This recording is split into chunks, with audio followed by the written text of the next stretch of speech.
आपण सांगोला पॉलिटिक्स हे YouTube channel जर पहिल्यांदा पाहत असाल तर नक्की सबस्क्राइब करा आणि तालुक्यातील प्रत्येक बातम्या, ताज्या घडामोडी काही क्षणात जाणून घ्या. मंडळी नमस्कार, मी डॉक्टर बाळासाहेब मागाडे, सांगोला पॉलिटिक्स या आपल्या लोकप्रिय यूट्यूब चॅनलचं संपादक. मंडळी 2025 हे जुनं वर्ष संपते आणि रात्री 12 वाजता आपण नव्या वर्षात अर्थात 2026मध्ये प्रवेश करतोय. मंडळी जुन्या वर्षाच्या अनुभवावर आधारित आणि नव्या वर्षाच्या नवीन संकल्पावर आधारित हा आपण व्हिडिओ बनवतोय.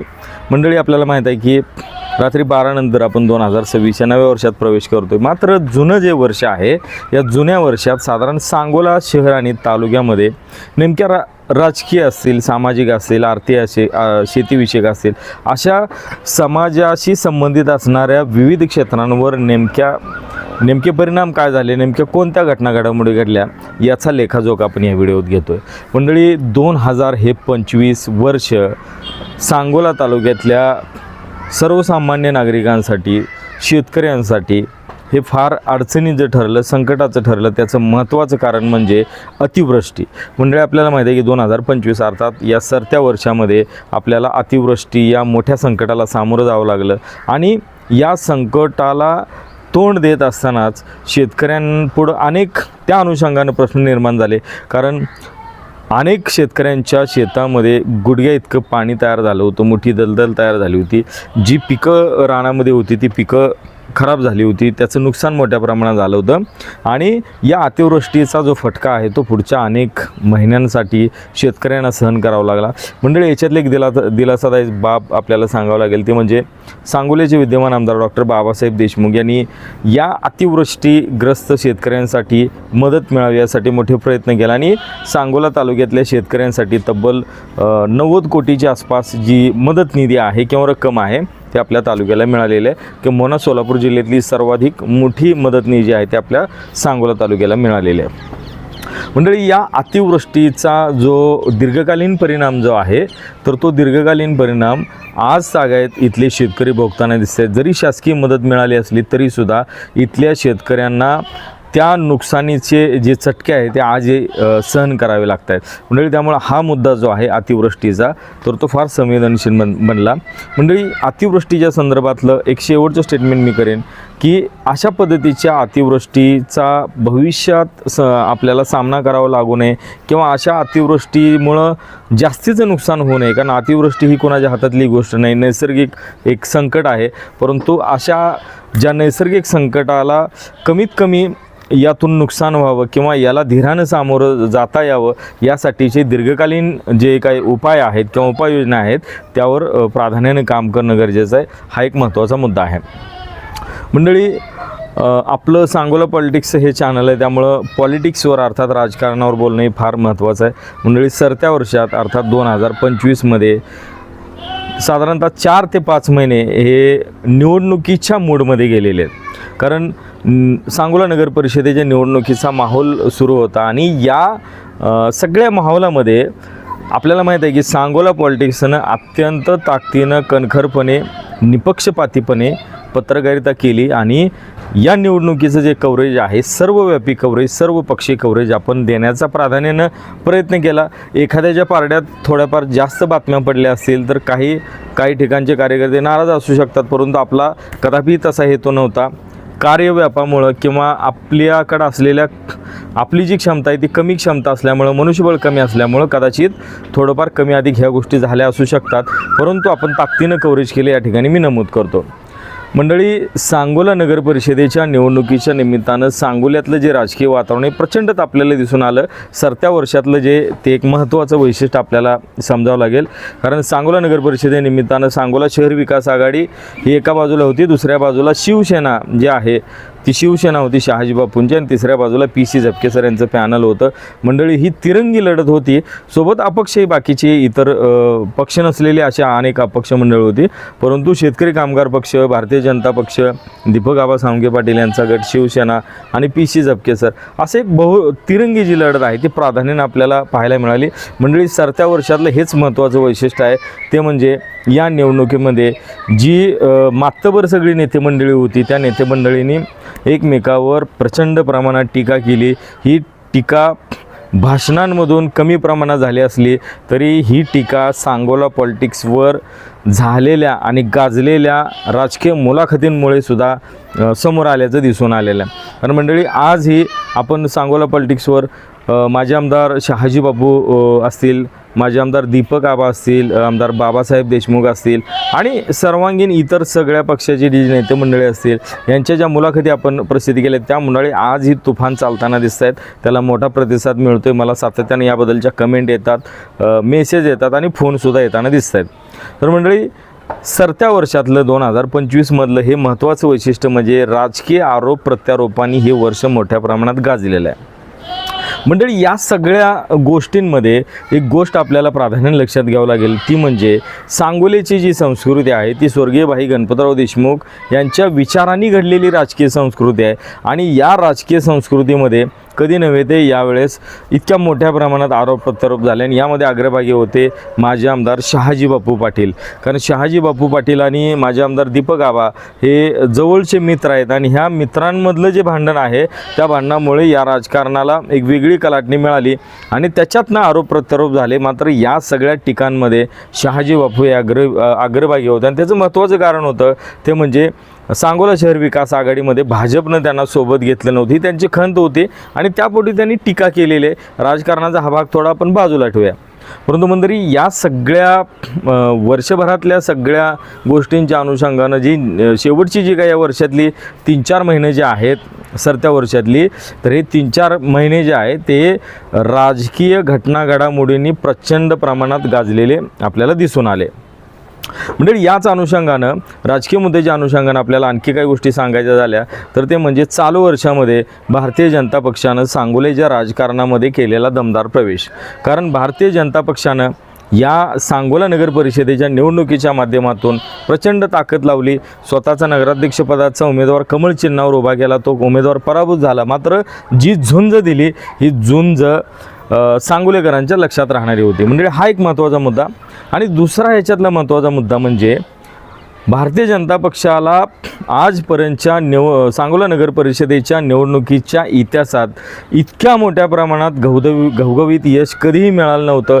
ते घवघवीत यश या नगर परिषदेच्या निवडणुकीत मिळालं. ते मंडळी सांगोल्याच्या राजकारणामध्ये एक नगर परिषदेच्या अनुषंगाने विचार केला तर लोकांचं असं म्हणणं होतं की भाजपमुळं सांगोला शहर विकास आघाडीचा जो पराभव आहे तो पराभव झाला. मात्र आणि अशी टीका होती की भाजपला सांगोलेकरांनी नाकारलं. मुळात मंडळी सांगोलेकरांनी भाजपला नाकारल्याचं अजिबात दिसत नाही. कारण भाजपनं तब्बल 4 जागा बळकावलेल्या आहेत. कारण 3 जागा या मतदानाच्या माध्यमातून निवडून आल्या आणि 1 जागा ही त्यांची बिनविरोध निघाली. ह्या 4 जागा शेतकरी कामगार पक्षाच्या 3 जागा आणि दीपक आबांची 1 जागा, अशा 8 जागा सांगोला शहर विकास आघाडीला मिळालेल्या. तर मंडळी साधारणपणे हा आकड्यांचा थोडासा विषय बाजूला ठेवला तरीसुद्धा ज्या पद्धतीनं भारतीय जनता पक्षानं सांगोल्यातल्या राजकारणामध्ये प्रवेश केला नगर परिषदेच्या आणि त्यांना पहिल्याच प्रयत्नात इतकं चांगलं यश मिळालं, जरी नगराध्यक्षपदाचा पराभूत हा उमेदवार झाला असला तरीसुद्धा, तर हा विषय जो आहे तो हा सरत्या वर्षातला अतिशय महत्त्वाचा विषय ठरलेला आहे.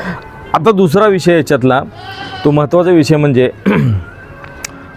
शेतकरी कामगार पक्षाचे आमदार अर्थात सांगोल्याचे आमदार भाई डॉक्टर बाबासाहेब देशमुख. तर बाबासाहेब देशमुख हे भाई डॉक्टर गणपतराव देशमुख यांचे नातू आणि त्यांनी त्यांच्या आमदारकीला याच वर्षामध्ये 1 वर्ष पूर्ण झालं. म्हणजे साधारणतः 15 दिवसापूर्वी त्यांच्या आमदारकीला म्हणजे ते आमदार म्हणून निवडून येण्यामध्ये त्यांना 1 वर्ष पूर्ण झालं.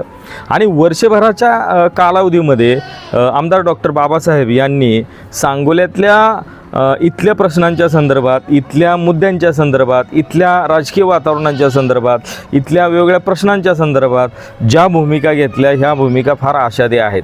कारण त्यांच्या वर्षभरातल्या कामगिरीचा जर आपण लेखाजोखा घेतला तर विरोधक असे म्हणू शकतील की वर्षभरामध्ये किती निधी आला, किती कामांचं उद्घाटन झालं, किती कामं मार्गी लागली किंवा किती कामांना मंजुरी मिळाली. तर आकड्यात ह्या गोष्टी न बघता सांगोल्याच्या विकासासंदर्भातलं जे आशादायी ज्याला म्हणतो अपेक्षांचं जे वातावरण आहे तर ते वातावरण तयार करण्यात बाबासाहेब हे यशस्वी झाल्याचं आपल्याला दिसत आहेत. त्यामुळं कुठल्याही आमदाराला 1 वर्षामध्ये त्याची परीक्षा घेऊन तो कधी उत्तीर्ण होणार नाही. सांगोल्यातच काय इतर ठिकाणी कुठेही जर आपण हा विचार केला, जो नवीन आमदार निवडून आलेला आहे त्याच्या पहिल्या वर्षातच जर त्याची परीक्षा घेतली तर तो त्याच्यात यशस्वी होईल असं आपल्याला मानताच येत नाही. त्यामुळे वर्षभरामध्ये ज्या गोष्टी बाबासाहेबांनी केल्या त्या वरकरणी गुणांच्या आधारे जर 100% मध्ये आपण मोजायचं झालं तरी ते 5 जरी होत नसले तरी त्यांनी वर्षभरामध्ये सांगोल्याच्या एकूण वातावरणामध्ये जे विकासाचं राजकारण विकासाभिमुख जी काही वातावरण जे आहे तर ते उभं करण्यामध्ये त्यांनी यश मिळवलं आणि त्यांनी अनेक कामंही वर्षभरामध्ये मार्गी लावली. म्हणजे आपल्याला माहिती आहे की 2 दिवसापूर्वी 70 कोटी रुपयांचा जो टेंभू वितरिकेच्या संदर्भातला निधी आहे तर तो निधी बाबासाहेबांनी आणला आणि त्या निधीची कामंही काही दिवसात सुरू होतील. म्हणजे अधिवेशनही बाबासाहेबांनी खूप गाजली आहे की या वर्षातलं महत्त्वाचं वैशिष्ट्य सांगावं लागेल. सरत्या वर्षाला निरोप देत असताना आपल्याला या गोष्टीचा प्राधान्याने विचार करावा लागेल. आमदार बाबासाहेबांनी त्यांच्या आमदारकीच्या काळात 3 अधिवेशनं केली आणि तिसरं अधिवेशन जे आहे मागच्या आठवड्यापूर्वी नागपुरात झालं हिवाळी अधिवेशन. या अधिवेशनामध्ये बाबासाहेबांनी सांगोल्यातले अनेक प्रश्न आक्रमकपणे मांडले. कारण या प्रश्नांमध्ये आपल्याला एक गोष्ट माहीत आहे मंडळी की भाई गणपतराव देशमुख यांना राजकारणातलं भीष्म पितामह असं संबोधलं जातं आणि आबासाहेब वारल्यानंतर त्यांची पुकळी तयार होईल अशा पद्धतीचे एक सार्वत्रिक वातावरण होतं आणि ते साहजिक होतं. परंतु त्यांचे नातू आमदार बाबासाहेब यांनी राजकारणात प्रवेश केला. ते पहिल्या प्रयत्नात यशस्वी झाले, प्रचंड मताने यशस्वी झाले आणि विधिमंडळांच्या अधिवेशनामध्ये शेतकरी कामगार पक्षाचा जो क्षीण होईल का काय आवाज अशा पद्धतीची जी चर्चा होती त्याला बगल देत आमदार बाबासाहेबांनी शेकापचा जो भाई गणपतराव देशमुख यांच्यानंतरचा जो बुलंद आवाज आहे तोच आवाज पुन्हा एकदा बुलंद करण्याचं जे काम आहे तर ते विधिमंडळाच्या वेगवेगळ्या अधिवेशनाच्या माध्यमातून केलं. मंडळी ताजा जर विषय आपण घेतला आपल्या सांगोला पॉलिटिक्सवर आपण त्यांची भाषणं जी अधिवेशन आहे ती जर समजा बघितली तर आपल्याला लक्षात येईल त्यांनी कुठले प्रश्न मंडळी त्याच्यातल्या ठराविक प्रश्नांचा मी उल्लेख करतो आणि इतर मुद्द्यांकडे मी मंडळी वळतो. तर मंडळी नागपूर अधिवेशनामध्ये बाबासाहेबांनी चारा छावणीच्या संदर्भातला जो महत्त्वाचा विषय मांडला कित्येक कोटी रुपयांची जी बिलं आहेत तर ती बिलं थकली होती आणि त्या बिलांच्या संदर्भातला आवाज बाबासाहेबांनी त्या ठिकाणी मांडला. मंडळी या बिलांच्या पोटी काही जे चारा छावणी चालक आहेत तर ते मृत्युमुखी पडलेले आहेत, काही लोकांना हार्ट अटॅक आलेले आहेत, काही लोक प्रचंड कर्जबाजारी झाले. तर या चारा छावणी चालकांच्या संदर्भातला अतिशय जिव्हाळ्याचा विषय बाबासाहेबांनी मांडला आणि मंडळी महिन्याभरामध्ये या संदर्भातली एक चौकशी समिती नेमून ही बिलं तातडीनं जी करोडो रुपयांची बिलं आहेत ती चारा छावणी चालकांना मिळतील या पद्धतीचं अभिभाषण किंवा प्रश्नाचं जे उत्तर आहे ते अधिवेशनाच्या कामकाजामध्ये मिळालेलं आहे. मंडळी या सगळ्या गोष्टींकडं आपण राजकीय अर्थानं जर पाहत गेलो तर वर्षभरामध्ये सांगोल्याला नेमकं मिळालं काय. तर मंडळी सांगोल्याच्या वाट्याला ज्या काही गोष्टी या वर्षभरामध्ये आल्या तर त्याच्यातली महत्त्वाची गोष्ट म्हणजे एकतर अतिवृष्टीसाठी मोठ्या प्रमाणात मदत निधी मिळणं, दुसरी गोष्ट चारा छावण्यांच्या संदर्भातला एक महत्त्वाचा विषय. मंडळी चारा छावण्यांच्या संदर्भातला जो महत्त्वाचा विषय आहे तर तो महत्त्वाचा विषय अधिवेशनामध्ये मांडला गेल्यामुळे त्याला एक राज्यव्यापी महत्त्व आलं आणि तो जो प्रश्न आहे तो महिन्याभरामध्ये सुटण्याची शक्यता आहे. त्या संदर्भातली समिती नेमण्याचे जे वचन आहे किंवा जे उत्तर आहे अधिवेशनातलं तर ते अधिवेशनामध्ये दिले. त्यामुळे तो एक प्रश्न त्याच्यामध्ये मार्गी लागेल. म्हणजे 2-3 मुद्दे आपण याच्यामध्ये हायलाईट केले. पहिला मुद्दा म्हणजे अतिवृष्टीग्रस्तांना मिळालेली मोठ्या प्रमाणातली मदत, दुसरी गोष्ट चारा छावण्यांचा महत्त्वाचा निधी आणि परवाच्या दिवशी टेंभू वितरिकेसाठी मिळालेलं 70 कोटी रुपये ह्या महत्त्वाच्या योजना. मंडळी शेकापच्या संदर्भातल्या विद्यमान आमदारांच्या संदर्भातल्या या गोष्टी आहेत आणि याच्याशिवाय विद्यमान आमदार बाबासाहेबांनी ज्या काही गोष्टी सांगोल्याच्या इथल्या मुद्द्यांना धरून ज्या मुद्दे मांडलेले आहेत अधिवेशनांमध्ये त्या मुद्द्यांनाही बऱ्यापैकी यश आलेलं दिसते. मंडळी विषय असा असतो की कारण काही विरोधकांचं असे म्हणणं असते की अधिवेशनात जे मांडलेले प्रश्न आहेत तर त्यांना किती गांभीर्याने घेतलं जातं किंवा ते किती यशस्वी होतात. म्हणजे अधिवेशनं मुळात यासाठी असतात कारण अधिवेशनामध्ये एखादा प्रश्न मांडणं आणि तो प्रश्न तरी झाला असं किंबहुना घडत नाही. कारण आपण जर अधिवेशनांचं विधिमंडळाचं जर प्रोसिडिंग वाचलं ते सातत्याने अवेलेबलही होतं वेगळ्या माध्यमातून किंवा आपण माहिती अधिकारालय ती मागवू शकतो. जर प्रोसिडिंग जर आपण वाचलं तर अशा अनेक प्रश्न आहेत की ते प्रश्न दीर्घकालीन असतात, त्याच्यावर चर्चा होतात, उपाययोजना नंतर बऱ्याच दिवसानंतर होत असतात. तर सांगोल्या बाबतीत हे फार कमी प्रमाणात झालेलं आहे. उपाययोजनांच्या संदर्भातली जी भूमिका आहे ते शासनाने घेतलेली आहेत. कारण बाबासाहेबांचे जे आपले विद्यमान आमदार आहेत तर त्यांच्या आणि सरकारमधल्या मुख्यमंत्री असतील, इतर खात्याचे जे कॅबिनेट मंत्री असतील त्यांचे संबंध चांगले आहेत आणि त्यांच्या चांगल्या संबंधांमुळं सांगोल्यातले जे विविध प्रश्न आहेत तर या प्रश्नांच्या संदर्भातले जी काही दूर होण्यासाठी जी मदत आहे ती होताना दिसते. मंडळी सांगोल्याच्या राजकारणामध्ये मागील 1-2 वर्षामध्ये जी मरगळ आली होती ती मरगळ चालू वर्ष म्हणजे साधारणतः 2025चं जे वर्ष जे सरतय वर्ष आणि ज्याला आपण निरोप देतोय, तर या वर्षामध्ये ही मरगळ हटवण्यामध्ये विद्यमान आमदार बाबासाहेब हे यशस्वी झाले ते दिसते. आणि म्हणजे आपल्याला माहीत आहे की बाबासाहेब हे तरुणांचे प्रतिनिधी आहेत आणि बाबासाहेबांनी इथल्या तरुणांचा आवाज बनण्याचं काम केले. इथल्या तरुणांचा हुंकार, इथल्या तरुणांच्या वेदना, इथल्या तरुणांचे प्रश्न, इथल्या तरुणांच्या अपेक्षा, इथल्या तरुणांचे भविष्य, इथल्या तरुणांचं व्हिजन, तर ह्या ज्या गोष्टी आहेत तर तो एखादा तरुण हा प्राधान्यानं जाणू शकतो आणि हे काम बाबासाहेबांनी याच्यामध्ये केल्याचं आपल्याला दिसते. मंडळी, बाबासाहेबांच्या संदर्भातला हा विषय इथं आपण थांबवतोय. राहिला दुसरा महत्त्वाचा विषय म्हणजे सांगोल्याचे माजी आमदार दीपक आबा साळुंखे पाटील. दीपक आबांनी मागची जी 2024ची निवडणूक आहे ती निवडणूक लढवल्यानंतर शिवसेना उभाटा म्हणजे शिवसेना उद्धव बाळासाहेब ठाकरे या पक्षामध्ये ते होते, परंतु मागच्या वर्षभरामध्ये ती निवडणूक संपल्यानंतर दीपक आबा हे कुठेही पक्षाच्या माध्यमातून सक्रिय नव्हते, परंतु मागच्या वर्षभरामध्ये दीपक आबांनी स्वतः दीपक आबा साळुंखे पाटील परिवार या नावानं स्वतःचा जो पक्ष आणि गट आहे किंवा ज्याला आपण संघटन म्हणू तर ते विकसित करण्यात मोठं यश मिळवलं. एक राजकीय अर्थानं तो एक मुद्दा आपल्याला त्या ठिकाणी घ्यावा लागेल. मंडळी, सातत्याने चर्चा अशी होताना दिसते की दीपक आबा भाजपमध्ये जाणार का, कधी जाणार, त्यांचा प्रवेश इतका का लांबतोय वगैरे वगैरे हे प्रश्न आहेत त्याच्यामध्ये. या प्रश्नांचं उत्तर दीपक आबा देतील कदाचित.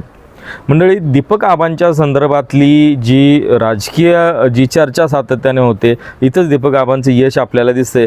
कारण एखाद्या व्यक्तीच्या संदर्भातली सातत्यानं चर्चा होणं आणि त्या चर्चेला महत्त्व येणं आणि ती चर्चा केंद्रभागी असणं, तर याच्यामध्येच त्या व्यक्तीचं यश दडलेलं असतं. दीपक आबा कदाचित पक्षप्रवेश करतील नाही करतील आपण नाही सांगू शकत, परंतु दीपक आबांच्या संदर्भात या वर्षामध्ये 2025मध्ये सातत्यानं चर्चा होत राहिली की दीपक आबा भाजपमध्ये कधी प्रवेश करतील हे आबा सांगतील. मंडळी, राहिला विषय शहाजी बापूंचा.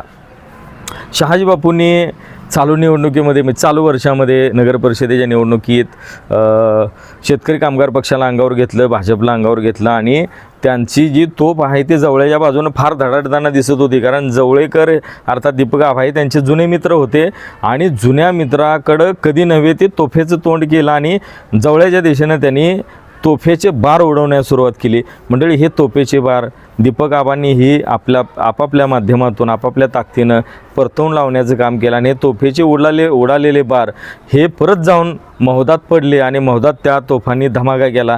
या पण गोष्टी आपल्याला मंडळी माहीत आहे.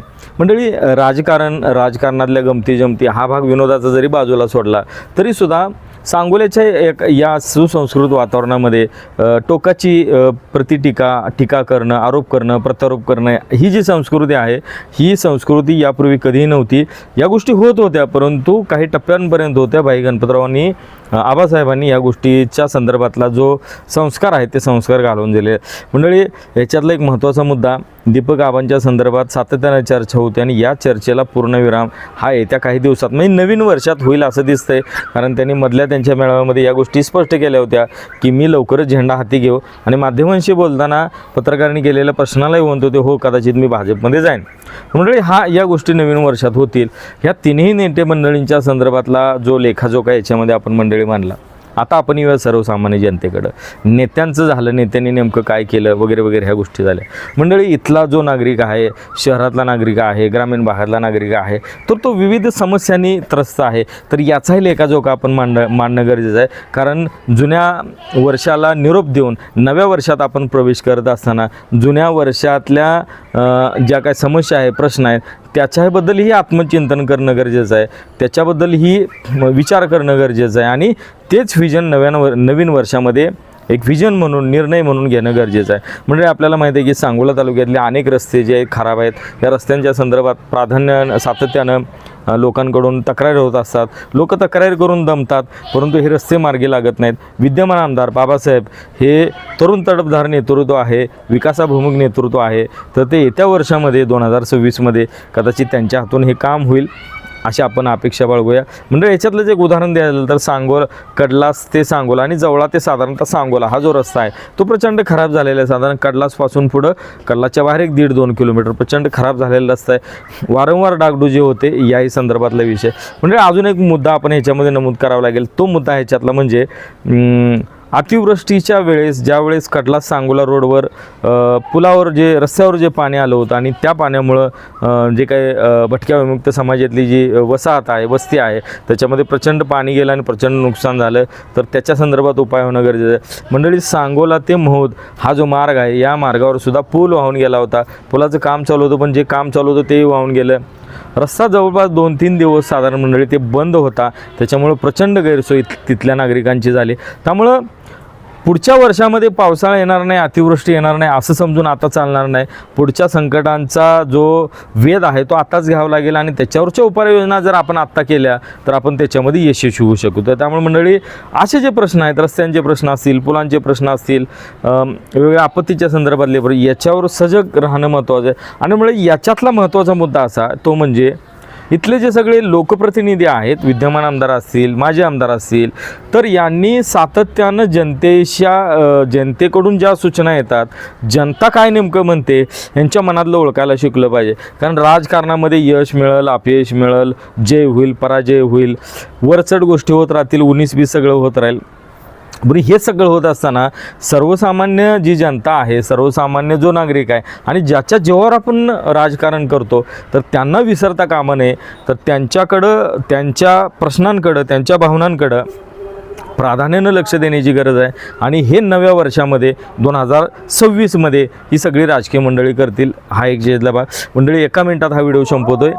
मंडळी, या सगळ्या वातावरणामध्ये सांगोल्यातला जे सामाजिक, राजकीय, धार्मिक जो सलोखा आहे तर ते टिकवण्यामध्ये इथले विद्यमान आमदार यशस्वी झालेले आहेत. कारण मंडळी, सांगोल्यामध्ये यापूर्वी कधी अशी परिस्थिती नव्हती आणि पुढे होणार नाही अशी आपण याच्यामध्ये अपेक्षा बाळगायला हरकत नाही.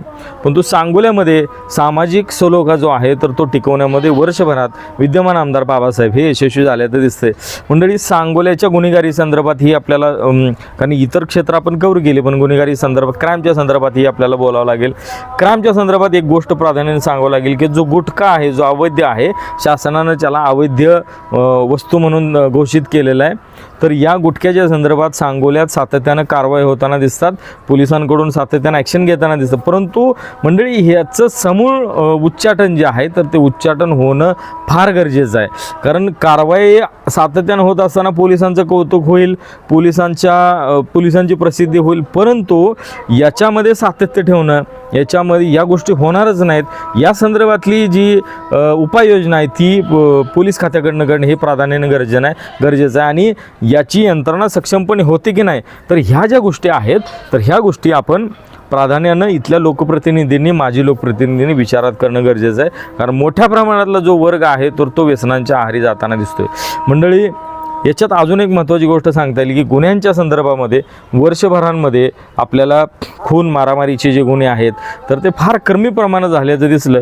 कारण या 2025च्या पूर्वीचं जे एकूण जर क्राईम रेशो आपण बघितला तर सध्याच्या तुलनेत तो रेशो जास्त होता, परंतु वर्षभरामध्ये क्राईम रेशो जो आहे तर तो क्राईम रेशो हा कितीतरी प्रमाणात, म्हणजे निम्म्यापेक्षा अधिक प्रमाणात घटल्याचं आपल्याला दिसतंय. अर्थात बाबासाहेब जे आमदार आहेत तर बाबासाहेबांनी निवडणुकीच्या काळातही म्हटलं होतं की शांत आणि सुव्यवस्था असणारा तालुका घडवण्याचं माझं टार्गेट राहील. तर ते किमान 70-80% यशस्वी झाल्याचं आपल्याला दिसतंय मंडळी. तर हा जो सगळा लेखाजोखा आहे तर तो मांडण्याचा महत्त्वाचा विषय किंवा महत्त्वाचा हेतू आपल्याला सांगता येईल. तो महत्त्वाचा हेतू म्हणजे सांगोलं सोन्याचं, पंढरपूर पाण्याचं आणि मंगुळ दाण्याचं हे जे आपल्याला आजपर्यंत आपण ऐकत आलो, किंवा हे जे ब्रीदवाक्य आहे, हे जे घोषवाक्य आहे, किंवा ही जी संकल्पना आहे, तर यानुसार आपला सांगोला तालुका हा सोन्याचाच राहावा, इथली माणसं सोन्यासारखीच राहावी, इथल्या माणसांनी सोन्यासारखं वागावं, इथल्या राजकारणी लोकांनी सुद्धा सोन्यासारखं वागावं. कारण वागण्यावर सगळ्या गोष्टी असतात. आमदार असतील, माजी आमदार असतील, ह्यांनी सर्वसामान्य नागरिकांशी चांगल्या पद्धतीनं वागलं पाहिजे, चांगल्या पद्धतीनं बोललं पाहिजे.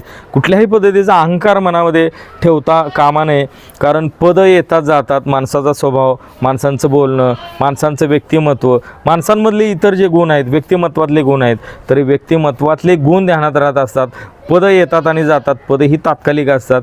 त्याच्यामुळं सांगोला पॉलिटिक्स हे राजकीय चॅनल त्या अर्थानं असल्यामुळं मला ह्या सर्व या घटकातल्या नेते मंडळींना असतील, विद्यमान आमदार असतील, माजी आमदार असतील किंवा राजकारणाशी संबंधित असणारी सर्व इतर नेते मंडळी असतील, त्यांना एक पत्रकार, एक संपादक म्हणून एकच सांगणं राहील की नव्या वर्षामध्ये आपण एकमेकांना सन्मान द्यायला शिका, एकमेकांच्या भूमिका जाणून घ्यायला शिका. दुसऱ्या व्यक्तीला ज्यावेळेस आपण सन्मान देऊ, एक इंग्रजीमध्ये म्हणाय की गिव्ह रिस्पेक्ट टेक रिस्पेक्ट, म्हणजे तुम्ही जर इतरांना आदर दिला तर ते लोक तुम्हाला आदर देतील. आणि ही सांगोल्याची खरी संस्कृती आहे आणि ही संस्कृती भाई गणपतराव देशमुखांनी घालून दिलेली मंडळी. इतक्या मोठ्या परंपरा असणाऱ्या, राजकीय परंपरा, सांस्कृतिक परंपरा असलेल्या या सांगोला शहरासाठी, सांगोला तालुक्यासाठी, एकूण सांगोलेकरांसाठी, सांगोल्यातल्या जनतेसाठी येणारं जे वर्ष आहे 2026 हे येणारं वर्ष भरभराटीचं जावं. सांगोला पॉलिटिक्सच्या असंख्य प्रेक्षकांना मंडळी, सांगोला पॉलिटिक्सचे प्रेक्षक जे सबस्क्रायबर आहेत दिवसाला 50-100च्या स्पीडनं वाढत आहेत मंडळी. या वर्षभरामध्ये म्हणजे नवीन वर्षात 2026मध्ये सांगोला पॉलिटिक्सचे किमान 3 लाख सबस्क्रायबर होतील. आणि 3.5 ते 4 लाखाच्या आसपास सांगोलीची लोकसंख्या आहे, तर किमान 3 लाखाच्या आसपास हे सबस्क्रायबर गाठण्याचं आपलं ध्येय आहे. तर हे प्रेम असंच राहू द्या. वर्षभरामध्ये येणाऱ्या 26मध्ये सांगोला पॉलिटिक्सची ही जी पत्रकारिता आहे अशी दिमागदार राहील. कुणाचाही मुलाहिजा न ठेवता निर्भीडपणे ही पत्रकारिता होत राहील आणि याच्यामध्ये आपलं प्रेम, आपलं सहकार्य, आपला आशीर्वाद अत्यंत महत्त्वाचा राहणार आहे मंडळी. सांगोला पॉलिटिक्सशी जोडलेल्या अशा असंख्य प्रेक्षकांशी, या प्रेक्षकांबद्दल माझ्या मनात अत्यंत प्रेम आहे. तुम्ही इतकं मोठं प्रेम देत आहात तर माझ्याकडे शब्द नाही आहेत. तर या प्रेक्षकांना हे नवं वर्ष सुखाचं, आनंददायी जावो. याच्याशिवाय या नावाप्रमाणे या विषयाशी संबंधित असलेले सगळे जे राजकीय नेते असतील, विद्यमान आमदार असतील, माजी आमदार असतील, राजकीय कार्यकर्ते असतील, या कार्यकर्त्यांनासुद्धा येणारं नवं वर्ष अर्थात 2026 हे यशदायी जावं, प्रचंड उत्साहाचं जावं. आपल्या अपेक्षा, आकांक्षा ज्या आहेत तर त्या पूर्ण करणं जावं. या सदिच्छांसह मी या ठिकाणी थांबतो. पुन्हा एकदा सर्वांना हॅपी न्यू इयर अर्थात नववर्षाच्या खूप खूप शुभेच्छा. धन्यवाद. आपण सांगोला पॉलिटिक्स हे यूट्यूब चॅनल जर पहिल्यांदा पाहत असाल तर नक्की सबस्क्राईब करा आणि तालुक्यातील प्रत्येक बातम्या, ताज्या घडामोडी काही क्षणात जाणून घ्या.